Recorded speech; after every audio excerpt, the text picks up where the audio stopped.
We are just from the background, and today we are here in TSTV, and that is why we must propagate our own. National Discourse, weekdays on NCTV. Propagate our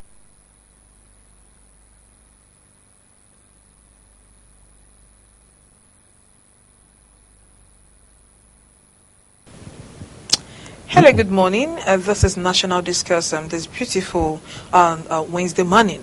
Now, today we know that, of course, in the history of Nigeria, we've been having a series of protests coming up. And today we are considering and looking at his protest, the way out. Now, looking at the fact that El Zazaki, the Shiite leader, has been in detention since December 2015. And up till now, nothing has been drawn. Court orders have been defied by the government. Reasons we will have to find out now. Now, these people have been going on with their protest, and of course the worst protest of all took place day before yesterday. We are talking about the 14th of May, where we saw them injuring police officers and of course destroying police vehicles. That we'll discuss today. That is all we have. So we enjoy you to sit tight and then give us your contributions to our numbers that will be rolling on the screen very soon. I am Uche Uduma. You're welcome. By the time we come back from the break, for now, I will have to introduce a guest who is here to do justice to this topic. Please stay with us. Welcome to National Discourse. Current affairs. We must not extricate anybody from corruption. If any one of them is found wanting, the due course and the law must take its course. Nation building. Administration is slightly different from the last one in the fight against corruption. We need to really task our leaders, who are the religious leaders, from the emir, from the bishops, from whoever they can. Some of our village markets, there are people, they call them in Hausa Nakama. They are like Agberu in the markets. Whatever anything is not useful to you is not important to you. Politics. What happened in Benue might be political. It still has an undertone, not political, dated way back. If you follow history.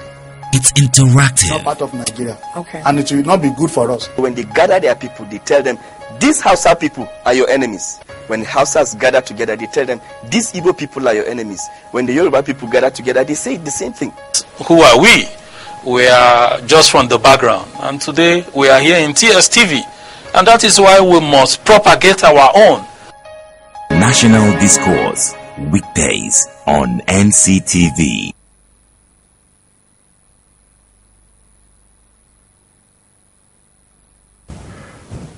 You welcome back from the short break, and straight on, I have Mr. Ugochukwu Madu in the studio with me today to discuss on this topic: is protest the way out? Good morning, sir. Welcome. Good morning, Uchan. How are you doing today? Very fine, thank you. Good. And thank for coming to the studio to do justice to this. It's my pleasure.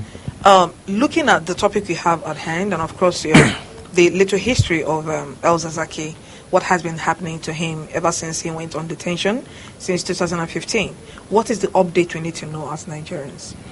Okay, thank you. The leader of the Islamic Movement of Nigeria, Sheikh Ibrahim El Zazaki, who runs the movement here in Nigeria, has members all over. And then in 2015, they had a clash with the chief of army staff, the convoy, that led to issues, killing of members of the movement and all that. And after that, he was taken into detention alongside his wife, and he lost his sons in the course of the attack and all that. And he's been in detention since 2015 till date.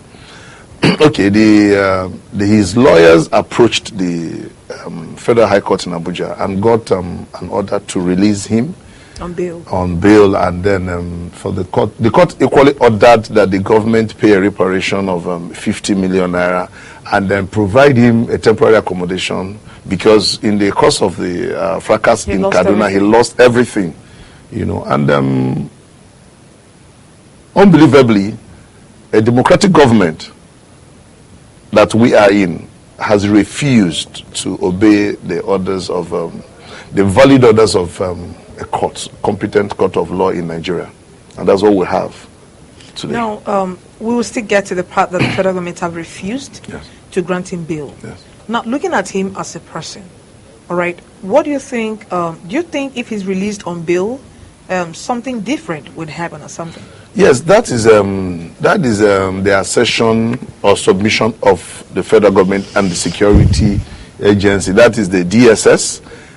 They are of the opinion that if he's released today, there will be issues. The security situation will become more volatile on the streets. So they are not very sure that if he's released today, his release would usher in peace. Now, that feeling, should that override the judicial decision? It should not and cannot. Because this is democracy. It cannot. I told you to pen that down there. Now, when you talk about the government trying to obey court orders, is this the first time the government is blatantly refusing to obey court orders? No. Even that of Dasuki, the 3 courts here in Nigeria have ordered his release and then subsequent trial. And then the federal government has refused. Is that till date? Is that good for democracy? It is not. It is not. It's antithetical to democracy. So, the principle of checks and balances that we have, that is supposed to be enshrined in our constitution, is there. But Yes. we are not sure of the implementation. It's the implementation now, that is the whose issue. duty is it to ensure that there's a smooth run It's of executive. checks and balances? It's executive. Good. Now, it's executive. in And they are that- disobeying it. Good. Now, flagrant disabuse why of they are doing this? the orders of the court. Why they are doing this? What hope lies with the common man in Nigeria? Because the judiciary is the last hope of the common man on the streets. And if we have a government, a democratically elected government, that ought to obey the orders of the court to the letters, now disobeys the orders of the court, then it leaves much to be desired. Okay, now looking at protest. Yes. Now, from the history of democracy, we know in the constitution you have right to peaceful protest. Protest, yes. Peaceful, very Yes. catchy, Yes. very. Yes. Now, from the history of Nigerian democracy, let's say from 1999 to now, have protests ever been a palliative solution or measures to solving any problem? Well, protest, like you said, it's a peaceful protest. The citizens have a right to peaceful protest on the issues they feel uncomfortable with, when they feel there is maybe justice has been trampled upon or someone's right has been infringed upon, then the citizens reserve the right to a peaceful protest. Now, take a look at the protest that Yes. took place day before yesterday, the 14th of May. Yes. Now, this is exactly what happened down the street of Abuja. And it's very surprising that this happened in the nation's capital. Capital, yes. And if, take a look at that. Yes. Now, these are the police vehicles. Yes. And so much more, Yes. happened there. Yes. Now, the question is, before we, are done with this video, the question we have to consider now is, how secured are we? Can we really trust our lives in the hands of Nigerian police? That was the policeman that was injured during that protest. Yes. Now, can we successfully, entrust our life in the hands of the Nigerian police? Well, with the situation on ground today, we cannot entrust our lives totally in the hands of the Nigerian police. One fundamental challenge we have is that the number of policemen is not even adequate when you vis-a-vis the population.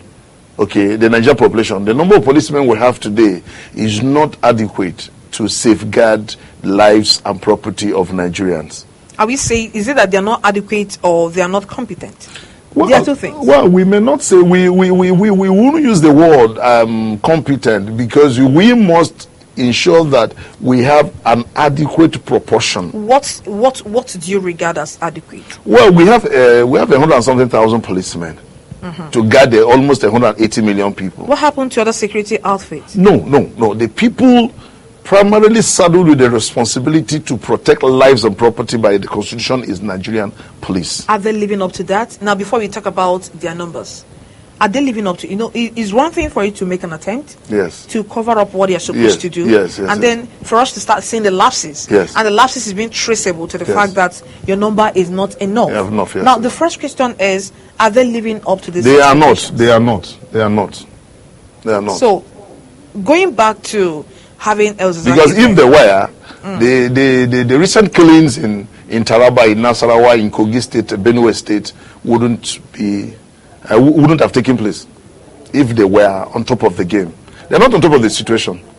Okay. Yes. Now, going back to, we know that Nigeria is a very religious, I don't want to say biased, our religious sentiment most times is to the extreme. Yes. Good. Now, if anything happens in Nigeria, it is either is divided along political lines or religious lines. Yes. Before you start talking about race and other things. Now, this man has been in detention, and against court orders, the federal government have decided to keep him. Yes. Still there. Yes. Now, what do you think this the effect of this will be to Nigerian democracy? Okay. Well, the truth is, if we have a democracy or a government in place, democratically elected government that does not obey the rule of the court, then I wonder what we're doing in this democracy. Is it particular to this particular administration? Well, I think has it been there? Yes, it's been there, but this is very pronounced. Even, okay, let us even digress a little to the case of Dasuki. Even the ECOWAS court has ordered his release on bail, and then subsequent trials, and the federal government has refused.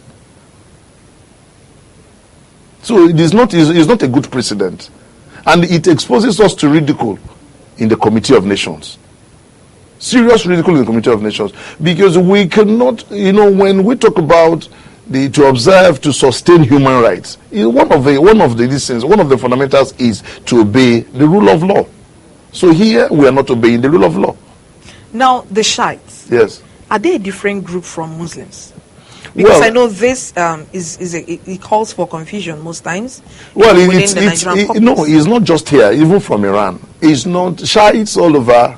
It's a sect in Islam.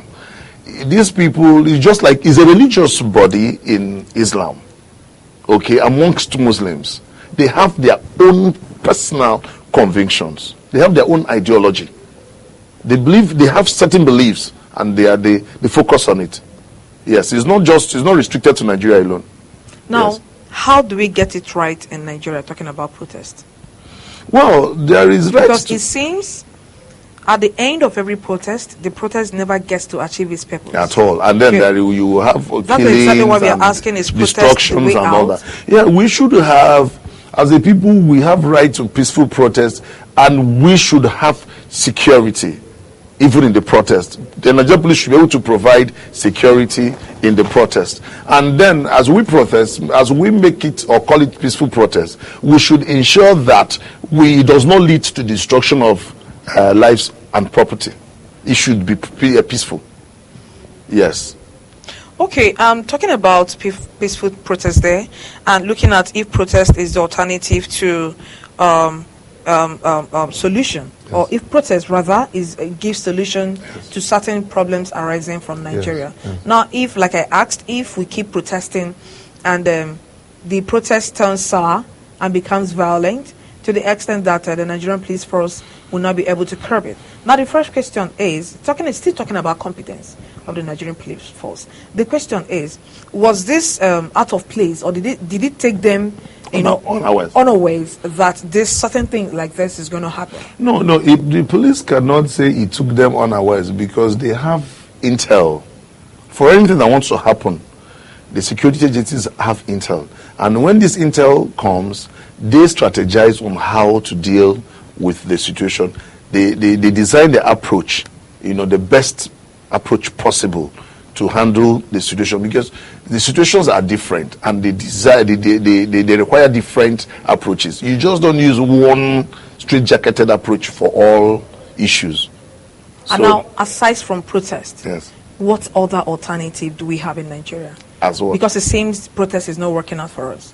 Normally, in a democratic setup, well, the truth is, if the government had obeyed the order of the court, this protest would not have come up in the first place. Now, let's keep aside the government trying to obey. So when the government has refused to obey the court order, the next thing for the members of the movement, they feel, okay, let us embark on a peaceful protest. At least, if the president was not even aware before now, at least he will get to see this, and then other relevant stakeholders will get to see it and then make inputs Now, towards the resolution of the crisis. Good. Now, why I asked that question is because I know these people have had series of protests. Yes. You know, and none has turned this sour. Yes. Now, do you think they had to make this a violent protest because they think this is the only way they can listen to us? Well, turning it violent does not even solve the problem. It leads to more carnage, more destruction, more bloodshed, and at the end of the day, is it worth it? Is it worth it? So it's not worth it. At the end of the look at it, that is not worth it. This unnecessary shedding of blood is not worth it at all. Yes. All right, I will go for a short break then, and when we come back, we continue with this. Is protest the way out in getting solutions to our desired problems? Please stay with us. Welcome to National Discourse. Current affairs. We must not extricate anybody from corruption.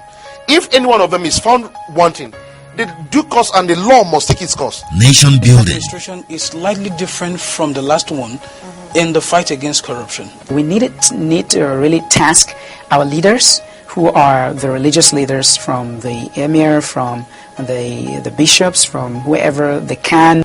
Some of our village markets, there are people, they call them in house like Nakama. They are like Agberu in the markets. Whatever anything is not useful to you is not important to you. Politics. What happened in Benue might be political. It still has an undertone, not political, dated way back.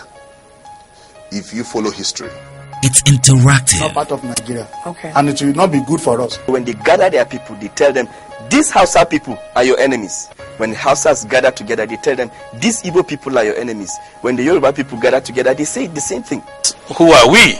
We are just from the background. And today we are here in TSTV. And that is why we must propagate our own. National Discourse. Weekdays on NCTV.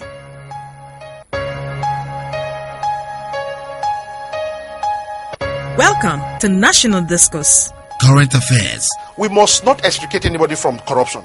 If any one of them is found wanting, the due course and the law must take its course. Nation building. Administration is slightly different from the last one in the fight against corruption. We need to really task our leaders, who are the religious leaders, from the emir, from the bishops, from whoever they can.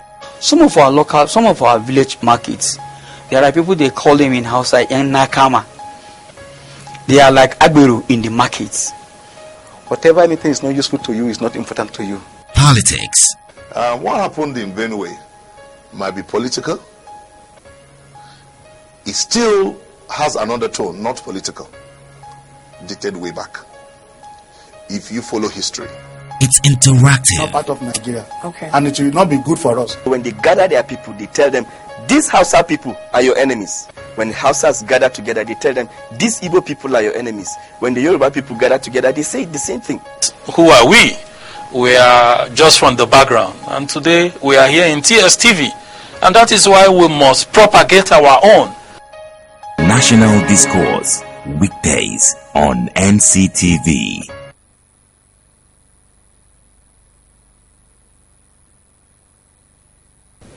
All right, so welcome back from that short break. You can actually send us a contribution or your questions on our numbers that will be on the screen shortly. Now, still going on to this, Mr. Ugo, having someone in detention against court orders, does that comply with the fight against corruption we are talking about? It does not, because for a government that is committed in terms of securing convictions, then disobeying the court order, it's not. It's when you're contrasting yourself. It's a contrast, because if you are serious to secure convictions of people, when the case is in court, we expect the government to expedite action, facilitate it, in the sense that let the hearings take place, and then if there will be convictions, let there be convictions, and then if people are convicted, they will be sentenced to jail, and at least you will now know that yes, you've been able to secure conviction, and not leaving people unattended to in detention. And their health conditions are deteriorating over time. The wife of El Zazaki has bullets deposited in her body since 2015 till date. And even El-Zaki has lost one of his eyes. And you know, the speculations there that it will affect the second one if he's not attended to immediately. So it's not a human, the conditions are not human at all in a democracy. This is relative because I remember earlier you mentioned about Dasuki. Yes. His matter still in court, and of course him still being in detention. Yes. And we are looking about the fight against corruption. Yes. Does that tally? Like, you know, constantly disobeying court orders It does against not. all odds? Even disobeying the court order is corruption. Disobeying court order is fraud. It's contempt. And these things have been happening, and nobody has been able to, you know, call the federal government to order. They should treat these issues. They should secure convictions where and if possible, and you get done with it. Because now a measure of the corruption fight is the number of convictions you've been able to secure. I don't know if they're working with this mindset. It should be that, yes, okay, in so number of years, we're able to secure so number of convictions, and these people were sentenced to jail. 1 month, 6 months, 1 year, it will serve as a deterrent. But by the time you arrest people, you detain them, they are released on bail, you detain them, and it doesn't even serve the purpose of arresting them and the fight against corruption. For me, it's lip service. Okay, now talking about protest and detention, I want us to have a little flashback on the people, the leader of IPOB. Yes. That story, seems to have gone down in a bit on the scene. Now, the question is, where is Nnamdi Kanu, and how far with his trial? I wish I knew. because this actually is, we are talking about ideology. Yes. The Shiites, they are people with ideology. The ideology, yes. Now, IPO, the same people with ideology. And we know the fight the federal government has had with Nnamdi Kanu, or the fight they kept on having. That they had to send people down from here to the east to do certain things. There's Operation Python dance. Yes. Now, looking at these two groups and the federal government, are you saying there is this fear on the part of the federal government, not to allow certain ideologies to materialize? Okay, well, if you ask me, I would say that this government is very selective in terms of perception and approach. Okay, it is very obvious that the way they treated the IPOB case is not the same way they've treated other cases, even when they seem to be on the same pedestal. The same, you can even see that Nigerians are calling for the proscription of the headsmen. And nothing has been done till date. Look at the kind of killings that have taken place, which we attribute to the headsmen all over Nigeria. And some other people are asking, did IPOB cause such mayhem? They did not. Did they shed this kind of blood? They did not. But these people just come, ordinarily just dispossess people of their farmlands, kill people, destroy property, and nothing has been done. No active measure has been taken against the headsmen, meaning that there is a bias. Of a truth, there's a bias. Because if we have 3 issues on the table, and then you have selective approaches to the 3 of them, when the 3 of them are charged of the same degree, they are on the same pedestal in terms of their attack or violence, but you decide to treat them differently, means that it leaves much to be desired on the part of the federal government.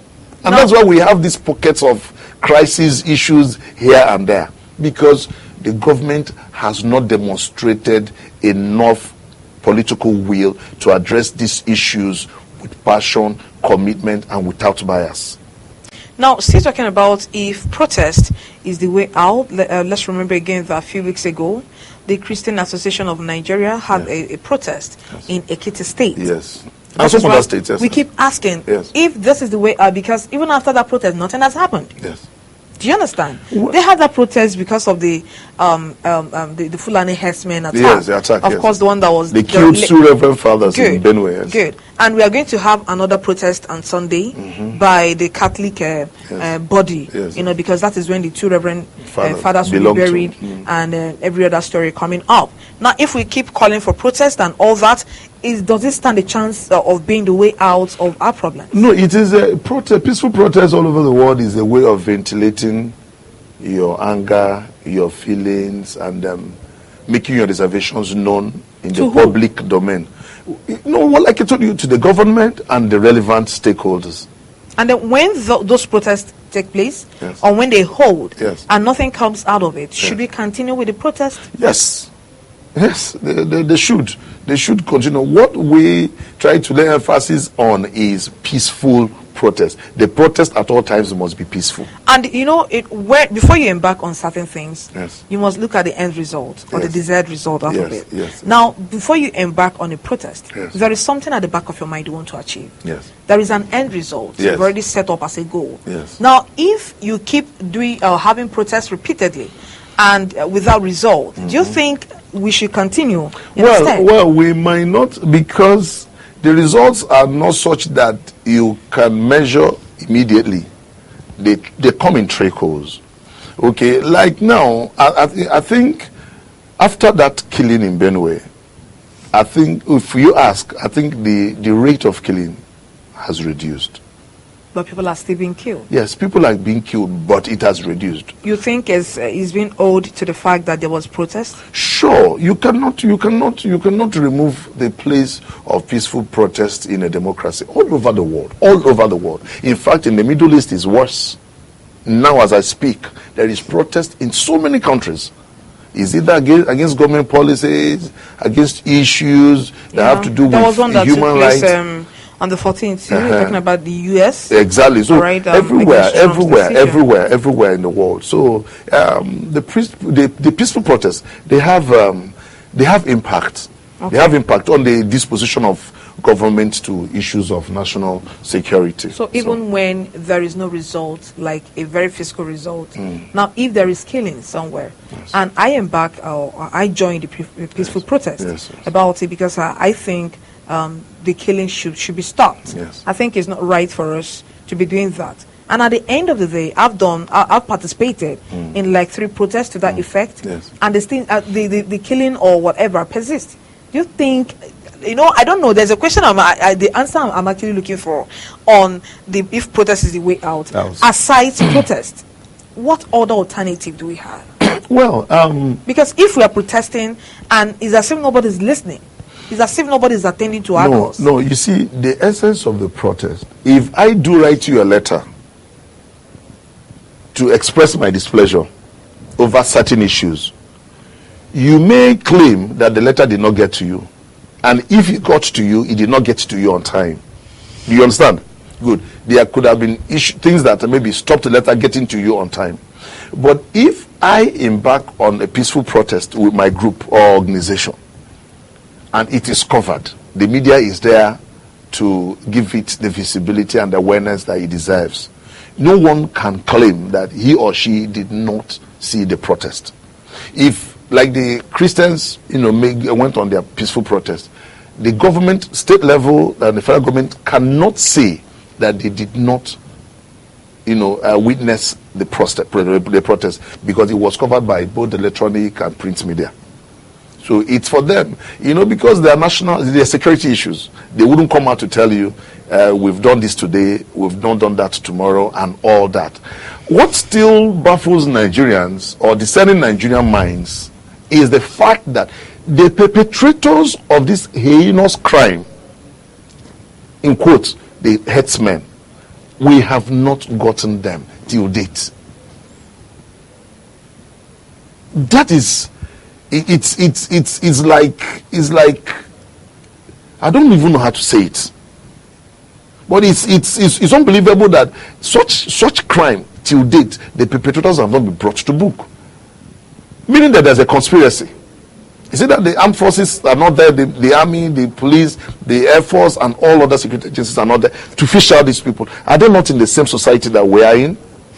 Oh, we'll consider all that. We'll go for a short break, and when we come back, we'll look into that. Please stay with us.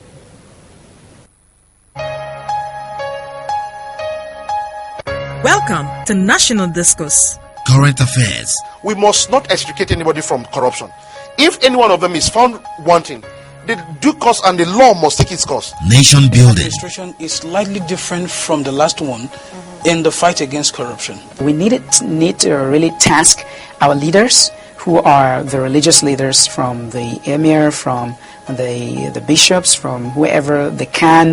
Some of our village markets, there are people, they call them in Hausa Nakama. They are like Agberu in the markets. Whatever anything is not useful to you is not important to you. Politics. What happened in Benue might be political. It still has an undertone, not political, dated way back. If you follow history, it's interactive. Not part of Nigeria. Okay. And it will not be good for us. When they gather their people, they tell them, these Hausa people are your enemies. When Hausas gather together, they tell them, these Igbo people are your enemies. When the Yoruba people gather together, they say the same thing. Who are we? We are just from the background. And today we are here in TSTV. And that is why we must propagate our own. National Discourse. Weekdays on NCTV.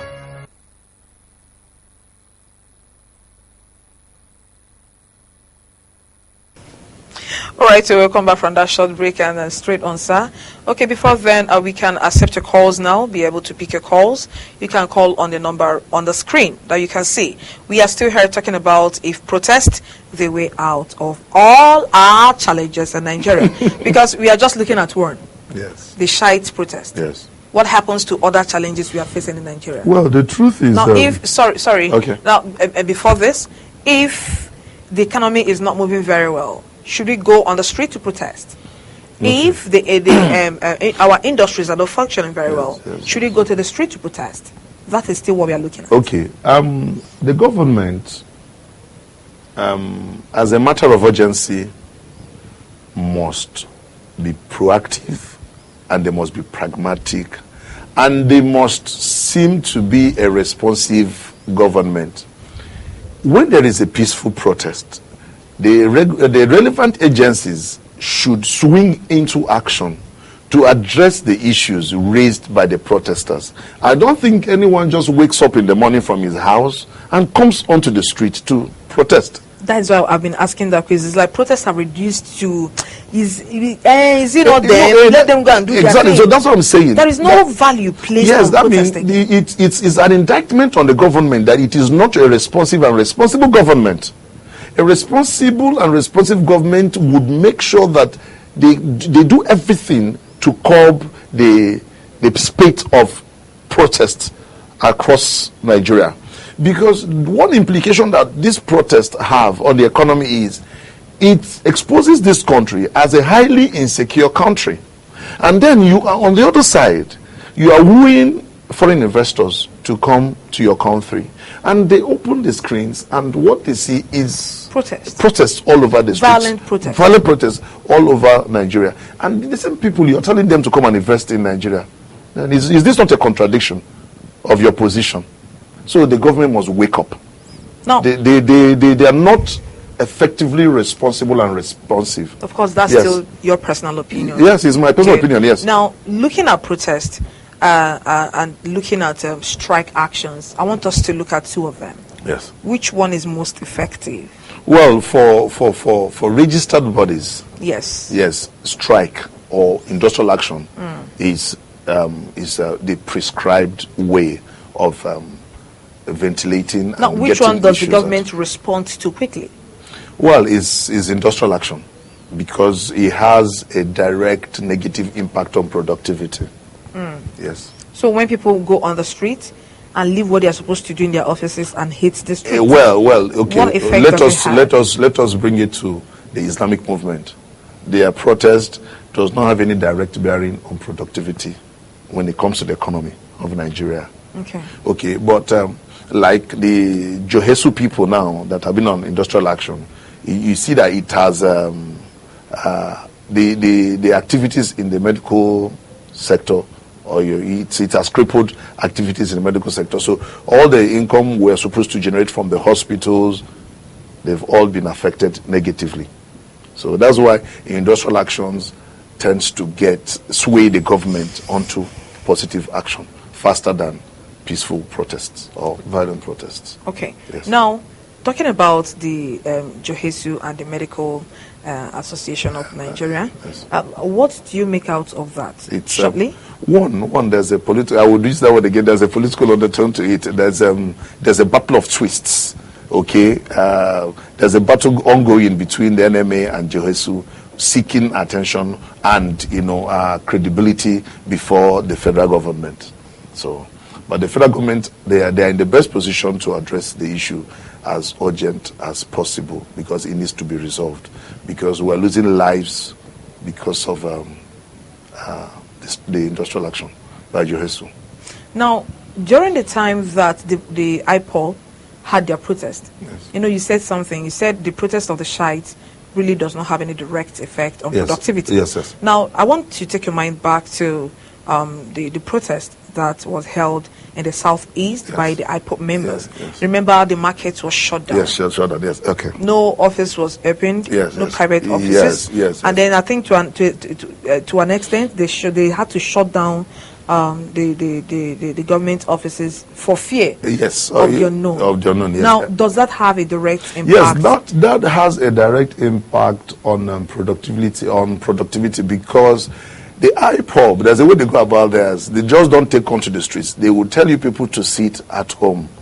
Okay, and then, because there is an order to sit at home, people would definitely feel a bit insecure when it comes to that day. But the government will tell you, please go about your legal activities and your daily activities, that they will provide enough security. But because people do not totally trust their security onto the security forces like the Nigerian police, so a whole lot of people will be a bit cautious, having to handle that issue. They'll prefer to stay at home or watch from a distance what is going to happen. And so when markets are shut, certain government offices are closed, it will affect the activities of that day, and definitely affect the income that will be generated both by the traders, because every day the shops open or the markets open, they pay something to the state government or to the local government, you understand, and then other offices. So if they are short, definitely it's going to have a negative impact on activities and income that will be generated. All right, we are so sorry. This is where we'll be drawing our curtain on National Discuss today. Thank you very much, sir, for coming. We have urgent things to attend to. We'll bring National Discuss your way tomorrow, same time, where we'll have time to, be able to assess or pick your calls and hear your contribution or your question. From me is a sign out. Now, from our reactions from what we've said, is protest the way out? You can continue to ponder on that and send us your questions or your contribution or our social media handles that will be rolling on the scroll bar. Thank you very much again, Mr. Ogu, for coming on the show. It's from me. It's a goodbye.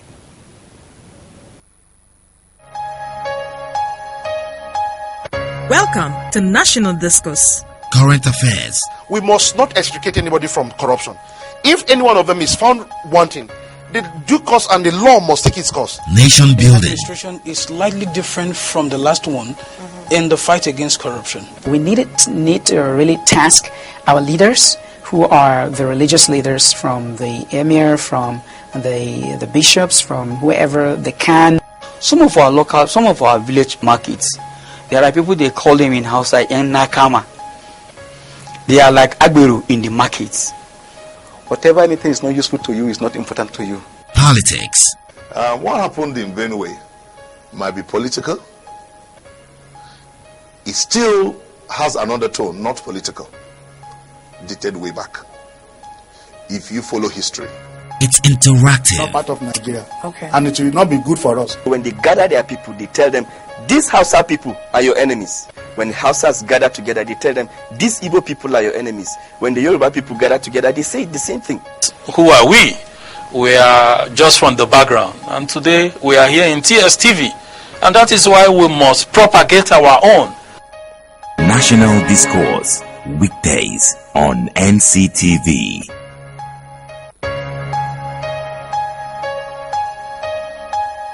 Welcome to National Discourse. Current affairs. We must not extricate anybody